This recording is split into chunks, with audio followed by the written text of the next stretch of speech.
How to find out a true friend. Once upon a time, there lived a king and queen who longed to have a son. As none came, one day they made a vow to the shrine of St. James that if their prayers were granted, the boy should set out on the pilgrimage as soon as he had passed his 18th birthday. And fancy their delight when one evening the king returned home from hunting and saw a baby lying in the cradle.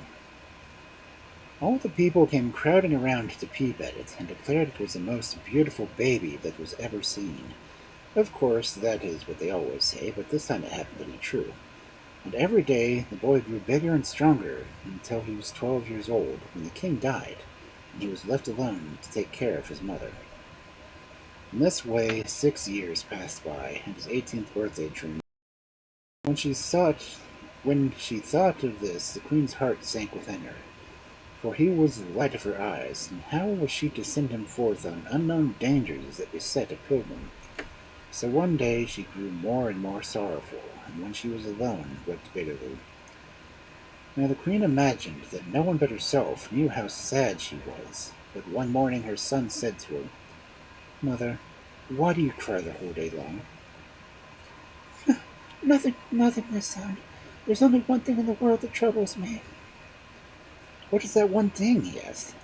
"Are you afraid of your properties badly damaged? Let me go and look into the matter."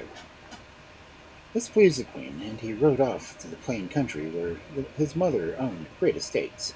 But everything was in beautiful order, and he returned with a joyful heart and said, "Now, mother, you can be happy again, for your lands are better managed than anyone else's I've seen. The cattle are thriving, the fields are thick with corn, and they will soon be ripe for harvest." Well, that is good news indeed, answered she, but it did not seem to make any difference to her, and the next morning she was weeping and wailing as loudly as ever. "Dear mother," said her son in despair, "if you will not tell me what is the cause of all this misery, I shall leave home and wander far through the world." "Oh, my son," cried the queen, "it is the thought that I must part with you which causes me such grief.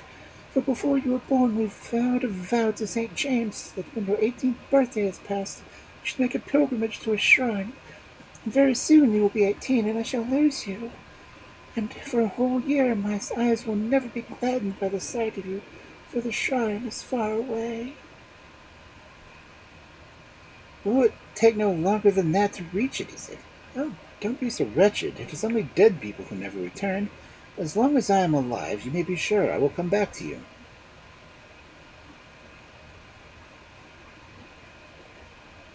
After this manner he comforted his mother, and on his 18th birthday his best horse was led to the door of the palace, and he took leave of the queen in these words: "Dear mother, farewell, and by the help of fate I shall return to you as soon as I can." The queen burst into tears and wept sore. Then amidst her sobs she threw 3 apples from her pocket and held them out, saying, "My son, take these apples and give heed to my words. You will need a companion in the long journey on which you are going. If you come across a young man who pleases you, beg him to accompany you, and when you get an invite to dinner with you, after you have eaten one of these apples cut in two unequal portions, ask him to take one. If he takes a larger bit, then part with him. If he takes a smaller, treat him as your brother and share with him all you have." Then she kissed her son once more, and blessed him, and let him go.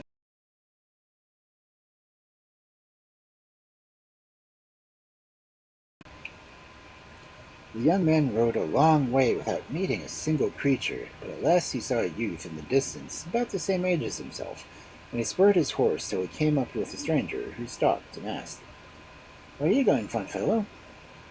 "I'm making a pilgrimage to the shrine of St. James, for before I was born my mother vowed that I should go forth and thank offering on my 18th birthday."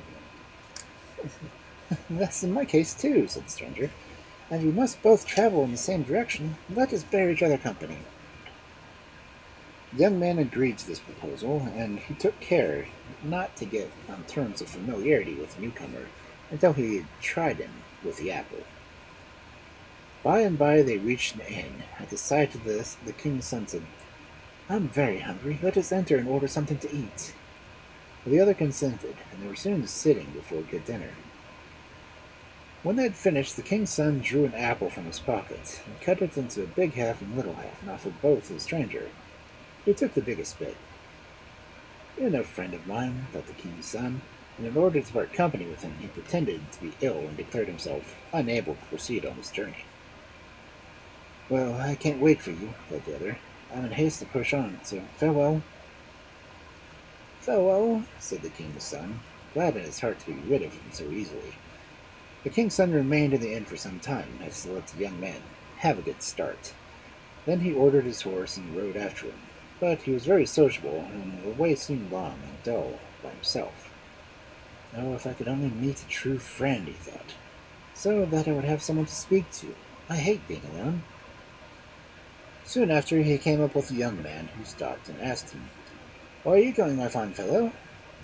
The king's son explained the object of his journey, and the young man answered, as the other had done, that he was also fulfilling a vow his mother made at his birth. "Well, we can ride on together," said the king's son, and the road seemed much shorter now that he had someone to talk to. At length they reached an inn, and the king's son exclaimed, "I'm very hungry. Let us go in and eat something." When they had finished, the king's son drew out an apple of his pocket and cut it in two, and held the big bit and little bit out to his companion, who took the big bit at once and soon ate it up. "You are no friend of mine," thought the king's son, and began to declare he felt so ill that he could not continue his journey. When he had given the young man a good start, he set off himself, but the way seemed longer and duller than even before. "Oh, if I could only meet someone with a true friend who should be a brother to me," he sighed sadly. As the thought crossed his mind, he noticed a youth going along the same road as he himself. The youth came up to him and said, "Which way are you going, my fine fellow?" And for the third time the king's son explained his mother's vow. "Why, that's just like me!" cried the youth. "Then let us ride on together," answered the king's son. Now the miles seemed to slip by, for the newcomer was so lively and entertaining that the king's son could not help hoping that he indeed might prove to be a true friend. More quickly than he could have thought possible, they reached the inn by the roadside, and turning to his companion, the king's son said, "I'm hungry. Let us go in and have something to eat." So they went in and ordered dinner, and when they had finished, the king's son drew out of his pocket the last apple, and cut it into two unequal portions, and held both out to the stranger. And the stranger took a little apiece, and the heart of the king's son was glad to be within him, for at last he had found a friend he had been looking for. "Good youth," he cried, "we will be brothers, and what is mine shall be thine, and what is thine shall be mine, and together we shall push on to the shrine, and if one of us dies on the road, the other shall carry his body there." And the stranger agreed to all he said, and they rode forward together. It took them a whole year to reach the shrine, but they passed through many different lands on the way. One day they arrived half-starved in a big city, and said to one another, "Let us stay here for a little and rest before we set forth again." So they hired a small house close to the royal castle, and took up their abode there. The following morning the king of the country happened to step on from his balcony, and saw the young man in the garden, and said to himself, "Dear me, those are wonderfully handsome youths, but one is handsomer than the other, and to him I will give my daughter to wife." And indeed the king's son excelled his friend in beauty. In order to set about this plan, the king asked both the young men to dinner, and when they arrived at the castle, he received them with the utmost kindness, and sent for his daughter, who was more lovely than both the sun and moon put together. But at bedtime the king caused the other men to have been given a poisoned drink, which killed him in a few minutes, for he thought to himself, "If his friend dies, the other will forget his pilgrimage and will stay here and marry my daughter." When the king's son awoke the next morning, he inquired of his servant where his friend had gone, as he did not see him. "Oh, he died suddenly last night," he said, "and is to be buried immediately." But the king's son sprang up and cried, "If my friend is dead, I can stay here no longer. I cannot linger an hour in this house."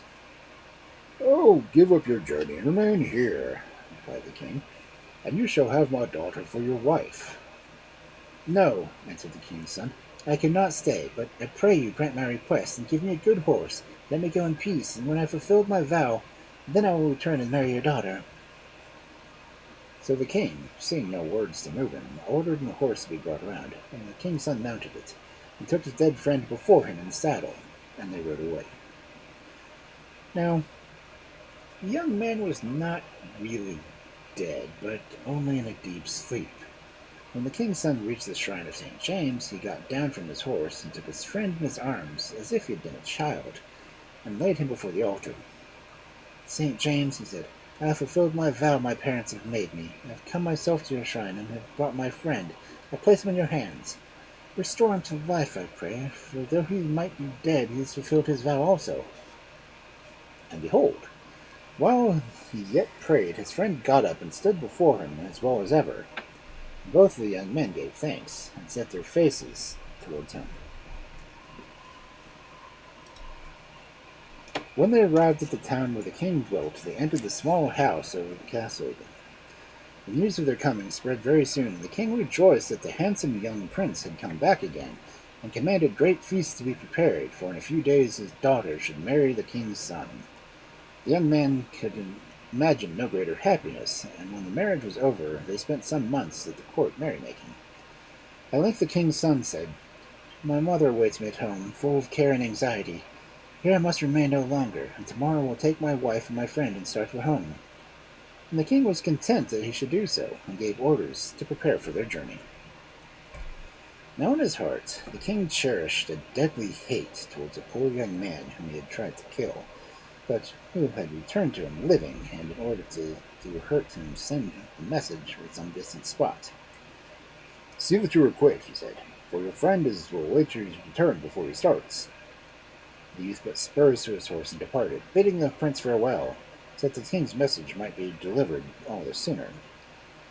As soon as he had started, the king went to the chamber of the prince and said to him, "If you do not start immediately, you will never reach the place where you must camp for tonight." "I cannot start without my friend," replied the king's son. "Oh, he will be back in an hour," replied the king, "and I will give him my best horse, so that he will be sure to catch up." The king's son allowed himself to be persuaded, and took leave of his father-in-law, and set out with his wife to journey home. Meanwhile, the poor friend had been unable to get through the task in the short time appointed by the king, and when he returned, the king said to him, "Your comrade is a long way off by now. You had better see if you can overtake him." The young man bowed and left the king's presence, followed after his friend on foot, for he had no horse. Night and day he ran until at length he reached the place where the king's son had pitched his tent, and sank down before him, a miserable object, worn out and covered with dust and mud. But the king's son welcomed him with joy, and tended him as well as he would his brother. At last they came home again, and the queen was waiting and watching in the palace, and she had never ceased to do so since her son had rode away. She almost died of joy at seeing him again, but after a little she remembered his sick friend, and ordered a bed to be made ready from the best doctors in the country to be sent for. When they heard the queen's summons, they flocked from all parts, but none could cure him. After everyone had tried and failed, the servant entered and informed the queen that the strange old man had just knocked at the palace gate, and declared that he was able to heal the dying youth. Now, he was a holy man, who had heard of the trouble the king's son was in, and had come to help. It happened that at this very little time the little daughter was born to the king's son, but in the distress for his friend he had hardly thought to spare for the baby. He could not be prevailed to leave the sick bed. As he was bending over, the holy man entered the room. "Do you wish your friend to be cured?" he asked the newcomer, the king's son. "And what price would you pay?" "What price?" answered the king's son. "Only tell me, and I will do what I can to heal him." "Listen to me, then," said the old man. "This evening you must take your child and open her veins and smear the wounds of your friend with her blood, and you will see he will get well in an instant." At these words the king's son shrieked with horror, for he loved the baby dearly, but he answered, "I have sworn that I would treat my friend as if he were my brother, and there is no other way. My child must be sacrificed." And By this evening had already fallen, and he took the child and opened its veins, and smeared the blood all over the wounds of the sick man. And the look of death departed from him, and he grew strong and rosy once more. But the little child lay as white and as still as if she had been dead. They laid her in the cradle and wept bitterly, for they thought that the next morning she would be lost to them. At sunrise the old man returned and asked after the sick man. "He is as well as ever," answered the king's son. "And where is your baby?" "In the cradle yonder. I think she is dead," replied the father sadly. "Look at her once more," said the holy man, and they drew near the cradle, and there lay the baby, smiling at them. "I am St. James of Lysia," said the old man, "and I have come to help you, for I have seen that you are a true friend. From henceforth live happily, all of you together, and if trouble should draw near you, send for me, and I will aid you to get through them." With these words he lifted his hand in blessing and vanished. And they obeyed him, and were happy and content, and tried to make the people of the land happy and contented as well.